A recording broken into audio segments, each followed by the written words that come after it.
రౌడీలు పారిపోయారు అత్తయ్య గారు. అయ్యో శరణ్య, నువ్వు ఏం చూసావో ఏం కలగన్నావో నాకు తెలీదు. నేను ఇప్పుడే కదా గుడి నుంచి కుంకుమ తీసుకునొచ్చాను. లేదత్తయ్య గారు, మీరొచ్చారు, రౌడీల నుంచి నన్ను కాపాడారు.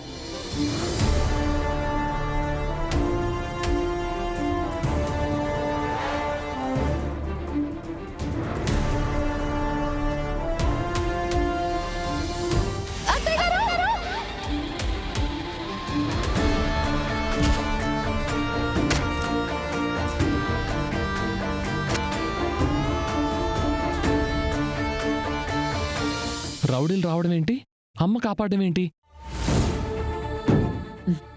మనవడా, ఇంకా నీకు అర్థం కావడం లేదయ్యా. ఆనంద దీక్షకి ఆ అమ్మవారే కదిలొచ్చారయ్యా.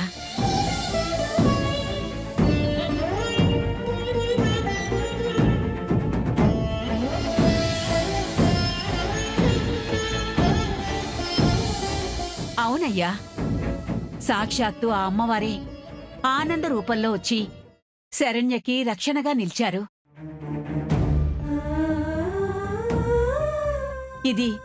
ఇది ఆ తల్లి మహిమేనయ్యా, ఆ తల్లి మహిమే.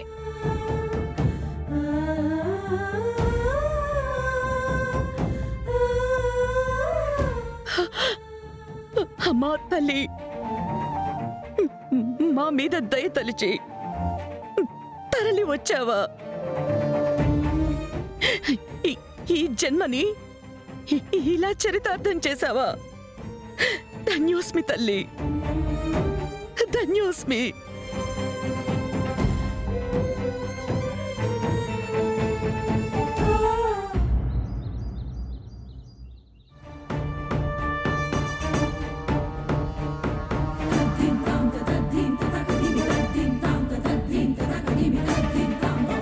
అమ్మీ, కొంచెంలో తప్పిపోయాం కానీ లేదంటే ఇయాల ఆనంద భైరవి చేతిలో మనకు చావు మేడం మోగిపోయి ఉండేది. ఈ కుటుంబం జోలికొస్తే ఆనంద భైరవికి ఆ అమ్మోరి అండ కూడా దండిగానే ఉంటాదని ఇప్పటికైనా అర్థం చేసుకో అమ్మీ. అమ్మా, ఆనంద భైరవికి అమ్మోరు పూనిందనో శరణ్యని కాపాడిందనో నేనెందుకు వెనకడుగు వేస్తాను? ఇప్పటికీ ఎన్నో దెబ్బలు తిని తిరిగి ఇక్కడే నిలబడ్డాను అంటే ఏంటి అర్థం? కుక్కతో ఒక వంకర ఎవరు దాన్ని సరిచేయలేరు అని. నిన్ను అమ్మా, కుక్క తుక్కుతో పోలుస్తున్నా? పట్టు వదలని విక్రమార్కుడితో కూడా పోల్చొచ్చు కదా. సగం నా లక్ష్యం దెబ్బతినేది నీ నెగటివ్ ఆలోచనల మూలంగానే. చాలెమ్మి, సగం నా మూలంగా పోయిండదంటే మిగతా సగమేదో నువ్వేదో పెద్ద ఇరగబడిసినట్టు మాట్లాడతావేంది? నీ వల్ల ఏది కాదని అర్థమైనాకే కదా నేనిట్ట ఆలోచించటం మొదలు పెట్టుండాను. అమ్మీ, ఇంకా చాలమ్మీ, ఇప్పటికైనా బుద్ధి తెచ్చుకుని ఏదైనా పనికొచ్చే పని చెయ్యమ్మీ. ఎదవ ఆలోచనలు చేసేది మానే.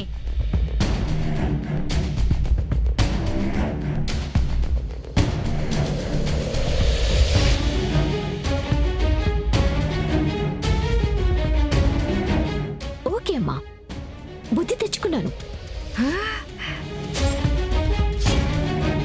వెధవ ఆలోచనలు ఇంక చేయను, పనికొచ్చే పనులే చేస్తాను. మాయమ్మే, నీలో ఇంత త్వరగా మార్పు వస్తుందని నేను అసలు అనుకోలేదు. సమీరా, ఈ రాత్రికి నిన్ను దర్శన్ని కలపబోతున్నాను. ఇంట్లో అందరి ముందు దర్శన్ పరువు పోయేలాగా చేసి ఇంట్లో అల్లకల్లోలం సృష్టిస్తా. ఏందిమే, బుద్ధి తెచ్చుకునుండావని సంబరపడిపోతుంటే మళ్ళీ అది నక్క బుద్ధి చూపిస్తా ఉండవేంది? చూపించక ఓడిపోయానని వెనకడుగు వేస్తాననుకున్నావా? మంచో చెడో ఎంచుకున్న దారిలోనే ఎండ్ వరకు పరిగెట్టాలి. మళ్ళీ పుడతావా ఏంటి? ఈ డైలాగ్ చెప్పి ఇదో పెద్ద పెద్ద అనుకుంటా ఉండది. ఒత్త దద్దని అందరికి తెలవదా ఏంది?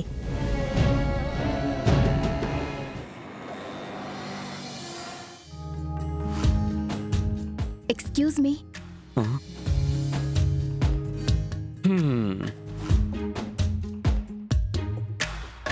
అన్నా పిలుస్తున్నారన్నా. ప్రాబ్లం ఏంటో నువ్వే చూడరా. ఆ ప్రాబ్లం నువ్వే చూడాలన్నా, మనకంత సినిమా లేదు. కరెక్ట్గా చెప్పావురా రేంచి. సార్ కాస్త నా సంగతి చూస్తారా? ఎందుకో మొన్న మీరు రిపేర్ చేసినప్పటి నుంచే ప్రాబ్లం స్టార్ట్ అయింది. మరి ప్రాబ్లం క్రియేట్ చేసిన మీరే నా ప్రాబ్లంకి పర్మనెంట్ సొల్యూషన్ ఇవ్వాలి కదా, అందుకే వచ్చాను.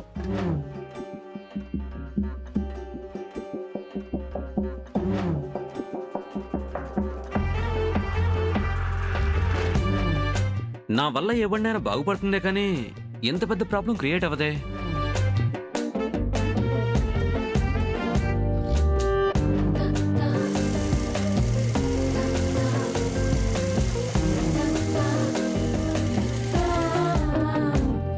బండికి ప్రాబ్లం లేదే, స్టార్ట్ కూడా అయింది కదా.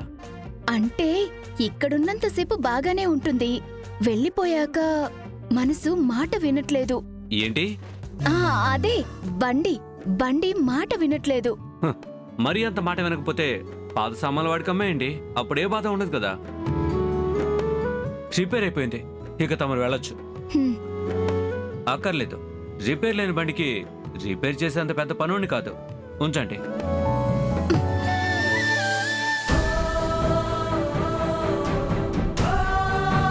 ఏంటి చేపట్టుకున్నావు?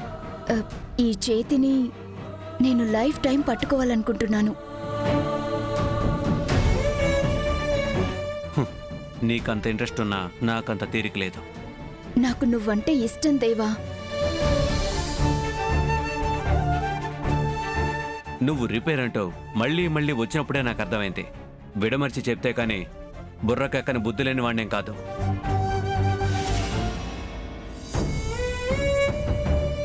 అర్థమైనప్పుడు యాక్సెప్ట్ చేయొచ్చు కదా నన్ను. ఎందుకు ఏం పట్టనట్టు అలా నట్లు తిప్పుకుంటూ కూర్చున్నావు? నాకు ఏ పని మీద ఇంట్రెస్టో అదే పని మీద ఫోకస్ ఉంటుంది. దయచేసి నన్ను డిస్టర్బ్ చేయొద్దు. నాకు ఇలాంటి ఇన్స్టంట్ ఇష్టాల మీద, వర్కౌట్ కాని ప్రేమల మీద పెద్దగా ఇంట్రెస్ట్ ఉండదు. నాది ఇష్టమో ప్రేమో తెలీదు. నా లైఫ్కి నువ్వు కావాలి అనిపిస్తుంది. కావాలి అనుకున్నది మీ డబ్బున్నోళ్ళు కొనుక్కోవటం పెద్ద కష్టమేం కాదు. కానీ మీరు కొనుక్కునే మార్కెట్లో నాలాంటోడు ఉండడు అమ్ముడు పోవడానికి. దేవా పిచ్చిగా మాట్లాడకు. క్లియర్గా చెప్పాను. నేనిది నా జీవితంలో తీసుకునే చివరి నిర్ణయానికి ముందు నిర్ణయం. నువ్వు నన్ను కాదు అంటే తీసుకునేది చిట్ట చివరి నిర్ణయం. ఆ నిర్ణయమే నేను చచ్చిపోవడం.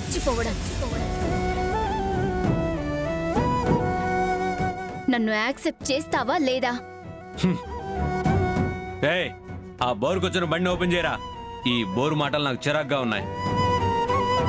దేవా నీకు నా మాటలు బోర్ అనిపించినా ఏమనిపించినా నా ప్రేమలో నిజాయితీ వీలైతే వచ్చి నా చావులో చూడు. అప్పటికైనా నమ్మితే నాకదే చాలు. నా ఆత్మ సంతోషిస్తుంది.